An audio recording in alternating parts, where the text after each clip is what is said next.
дайым ачык кабагым, дайым даяк сабагым, саламаттык каалайм, саламатсыңар балдарым. Саламатсызбы эжекем.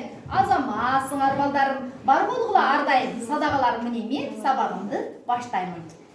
Сүйлөмдүн айтылыш максатына карай, маанисине карай бөлүнүшү.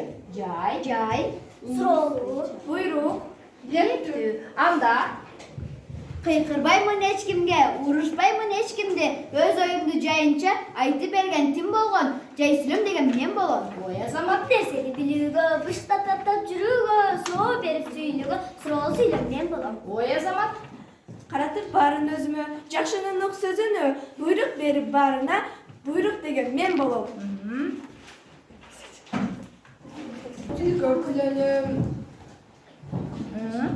Көпчүлүк өкүлөрүнүн күчтүү сезими сүйлөнүп, тартиптүү таза болууга баарыңарды үндөгөн илектүү сүйлөм мен болом. ой азамат.